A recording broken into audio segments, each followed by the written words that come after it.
Para pemirsa yang kami kasihi dan jemaat Galilea yang kami sayangi, saya akan menyampaikan kebenaran firman Tuhan. Saya akan berdoa terlebih dahulu. Tuhan Yesus, kami mengucapkan syukur dan terima kasih atas kasih-Mu. Biarlah terlebih dahulu Tuhan mau urapi bibir lidah hamba-Mu, sucikan dan kuduskan, dan berbicara sesuai dengan kehendak-Mu Tuhan. Kami serahkan semuanya dalam nama Tuhan Yesus.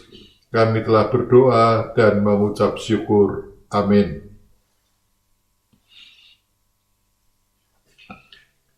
Tema pada saat ini adalah kuasa untuk menjadi saksi.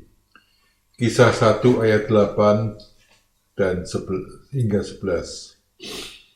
Kalau Yesus terangkat naik ke surga, maka dia membutuhkan orang-orang untuk menjadi saksi, dan mereka ini perlu diberi kuasa untuk menjadi saksi daripada Kristus atau sebagai martus. Biarlah pada saat ini kita akan renungkan sebentar bahwa kehidupan kita semua Tuhan membutuhkan. Tuhan membutuhkan sebagai saksi daripada Kristus.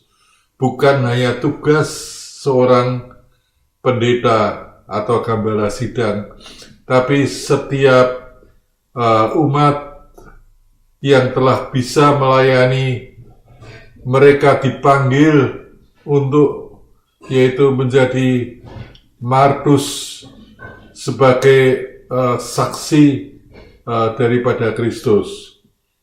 Nah, karena firman Tuhan berkata di dalam Kisah 1 ayat yang ke-8, tetapi kamu akan menerima kuasa kalau Roh Kudus turun ke atas kamu, dan kamu akan menjadi saksiku di Yerusalem, di seluruh Yudea dan Samaria, dan sampai ke ujung bumi. Nah, firman Tuhan telah berkata bahwa kita akan menjadi saksi atau kita akan menjadi martus daripada Tuhan Yesus. Yang pertama adalah di Yerusalem. Yerusalem menunjukkan sebagai keluarga. Di dalam keluarga, sebuah keluarga tidak gampang. Ada orang tua, ada seorang ibu, ada kemudian anak, ada menantu, dan sebagainya. Nah, ini tidak gampang. Problem keluarga juga bisa menjadi banyak kalau tidak dijaga. Kita harus memperhatikan lingkungan kita sendiri, keluarga kita sendiri, yang tadi dimaksud sebagai orang tua, sebagai ibu, sebagai anak, menantu, dan sebagainya. Itu harus dijaga. Yang kemudian, yang kedua dikatakan, kamu akan menjadi saksiku di Yudea. Yudea adalah tempat di luar daripada keluarga, yaitu menunjuk kepada teman-teman kita. Kita harus menjaga hubungan dengan mereka. Kemudian Samaria, Tuhan Yesus pernah ada bercakap dengan orang Samaria. Samaria ini menunjukkan orang kafir, orang yang tidak mengenal kepada Tuhan. Inilah yang dimaksud dengan Samaria. Dan sampai ke ujung bumi. Ujung bumi, kalau dari Israel itu Indonesia, itu ujung buminya. Kemudian kalau atau Israel menuju ke Melbourne, itu ujung bumi, tempat yang sangat jauh sekali. Nah, kita dituntut menjadi saksi bagi mereka, yaitu bangsa-bangsa yang bisa kita beritakan kabar baik kepada mereka. Nah, hal apa saja yang kita butuhkan untuk menjadi saksi daripada Kristus? Yang pertama, mengalami kuasa dan kasih daripada Tuhan Yesus.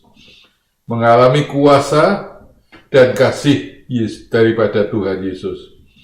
Nah, Maria Magdalena itu sebagai suatu contoh di dalam Lukas 8 ayat 3, dan beberapa perempuan yang telah disembuhkan dari roh-roh jahat atau berbagai penyakit, yaitu Maria yang disebut Magdalena yang telah dibebaskan daripada 7 roh jahat. Nah, di sini kita baca di dalam Lukas 8 sebagai contoh adalah Maria Magdalena. Maria Magdalena adalah Maria dari kota Magdala, kota daerah pelabuhan. Nah, dikatakan dari 7 roh jahat itu menunjuk kepada angka 7 itu adalah angka yang sempurna. Dia telah diikat, telah dirasuk oleh 7 roh jahat, dan dia bisa dilepaskan. Nah, saudara, kalau Maria Magdalena, dia sebagai satu contoh bahwa dia bisa dilepaskan dari keterikatan dan sebagainya.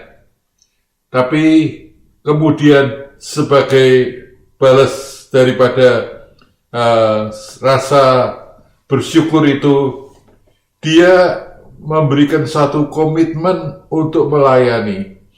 Maria Magdalena dan yang lain-lain melayani rombongan dengan dengan harta mereka. Nah, ini satu komitmen atau janji untuk melayani Tuhan Yesus dengan rombongannya, yaitu dengan harta mereka. Nah, selain itu, Maria Magdalena, dia menjadi saksi. Dia adalah saksi daripada kebangkitan Tuhan Yesus, atau Yesus yang bangkit. Adalah orang yang pertama dia melihat Yesus yang bangkit daripada kematian. Nah, jadi secara rohani, Maria Magdalena adalah orang yang penting sekali. Bukan murid-murid yang dipilih, seharusnya murid-murid, tetapi ternyata Maria Magdalena yang tadi saya katakan dari Magdala, itu daerah yang kurang begitu baik, dan dia bisa dipilih karena kesetiaannya, karena komitmennya untuk dia datang kepada Tuhan Yesus dalam keadaan terikat, dan kemudian Tuhan Yesus melepaskan dia dilepaskan, dia sebagai ungkapan terima kasih, dia berkomitmen untuk melayani dengan hartanya, dengan apa yang dia punya. Nah, demikian pula saudara yang kami kasihi, bagaimana dengan Anda? Apakah Anda juga seorang yang tahu berterima kasih, seorang yang bisa membalas kasih daripada Tuhan.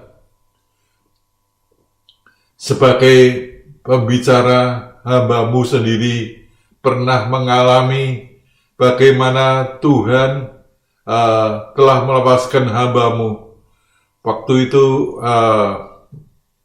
penyakit jantung, di mana saya sendiri mengalami betapa kalau waktu itu sakit itu jalan beberapa langkah itu merasa sesak, dada saya merasa sesak, dan saya akhirnya divonis oleh dokter bahwa saya harus operasi,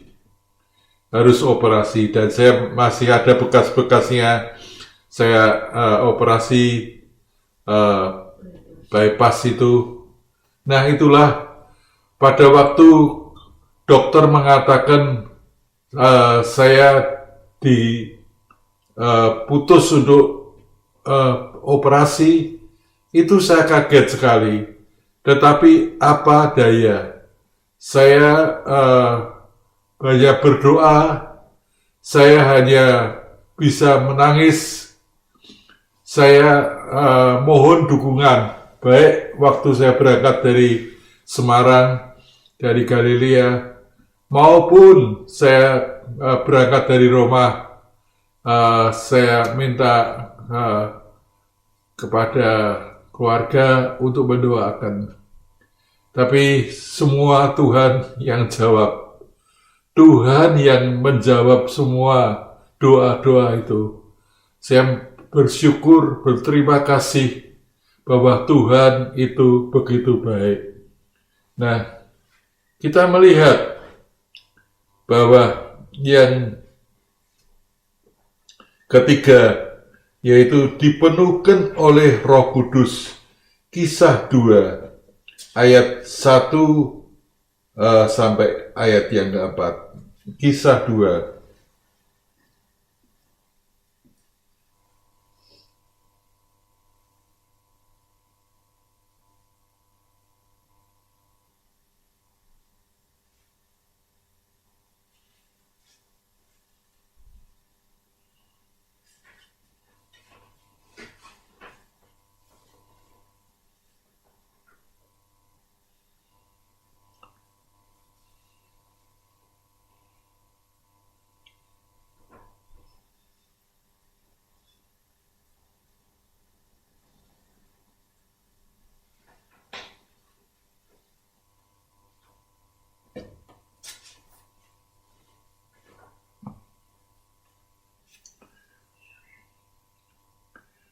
Di sini dikatakan bahwa kita mulai dipenuhkan dengan Roh Kudus. Kita harus kisah 2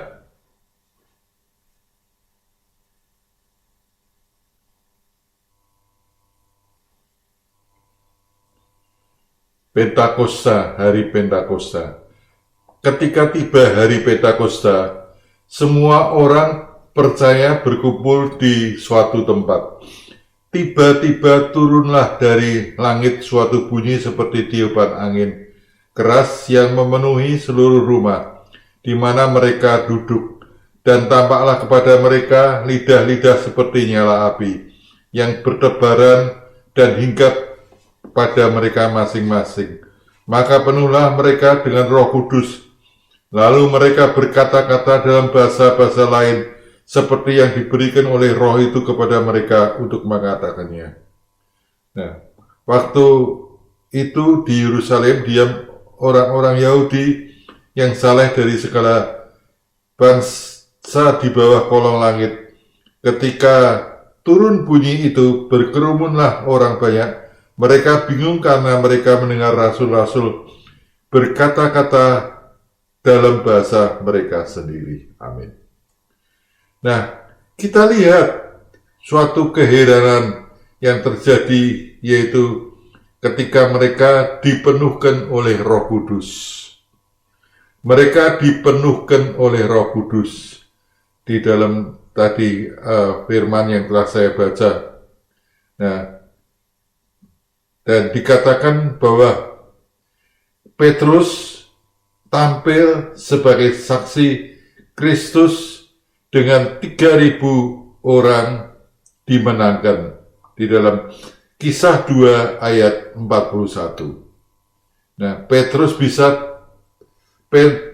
yang dia adalah penakut, yang dia sering menyangkali Tuhan Yesus, tapi dia bisa menjadi saksi Kristus dengan 3.000 orang lebih dimenangkan. Ini sesuatu yang luar biasa dari orang yang menyangkal Tuhan Yesus. Sebelum ayam berkokok, engkau telah menyangkal aku 3 kali, Tuhan Yesus mengatakan. Petrus telah menyangkal Tuhan Yesus.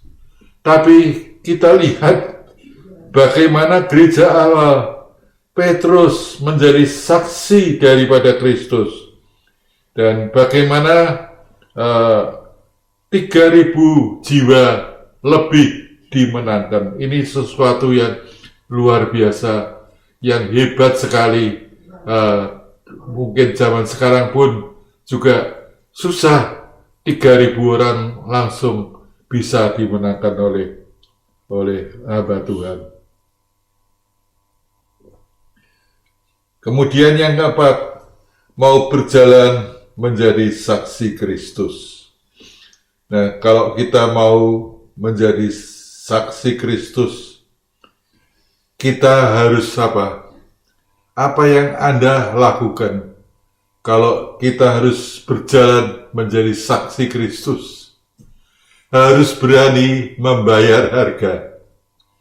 Kalau Anda tidak berani membayar harga, itu artinya belum membayar, yaitu harga tersebut. Ada suatu harga yang harus engkau bayar. Anda sebagai aktivis telah melayani Tuhan, apakah Anda sudah membayar harga yang harus engkau bayar untuk apa? Untuk menjadi saksi Kristus. Anda tampil di mimbar. Nah, Anda bisa berbicara kepada orang-orang tentang Tuhan Yesus. Satu pertanyaan, apakah Anda sudah bayar harga itu? Kalau belum, renungkan sejenak bahwa Tuhan Yesus menuntut Anda. Nah, kita lihat butuh kesetiaan mengalahkan, butuh kesetiaan, setia mengabdi kepada Tuhan sampai akhir, menjadi saksi daripada Kristus. Kita dituntut oleh Tuhan sampai akhir hayat kita untuk setia, kasih setia. Tuhan tuntut terus sampai akhir, dan Tuhan telah menyediakan suatu mahkota yang indah kepada kita semua. Sebagaimana Paulus yang dia telah menjadi saksi yang luar biasa sekali, Tuhan panggil dia sampai akhir, Tuhan permuliakan dia. Itu sesuatu yang luar biasa sekali. Nah, bagaimana kita semua, saudara, biarlah dalam kesempatan ini renungkan sejenak. Kalau tadi dikatakan bahwa ada 4 hal, yaitu pertama, kita harus mengalami kuasa dan kasih daripada Tuhan Yesus. Nah, kalau Maria Magdalena, dia dijamah dari 7 roh jahat. Dia tidak perlu berkata-kata tentang kebaikan Tuhan, tapi dia membalas kasih Tuhan. Dia punya suatu komitmen. Maria Magdalena melayani rombongan itu dengan harta mereka untuk menyukakan hati Tuhan. Yang ketiga, kita lihat bahwa gereja awal tadi dikatakan bahwa mereka duduk di kamar loteng, mereka menjadi bingung karena mendengar rasul-rasul berkata dalam bahasa mereka sendiri. Nah, di sini artinya bahwa pada saat orang dipenuhkan dengan Roh Kudus, mereka bisa berbicara bahasa-bahasa yang lain.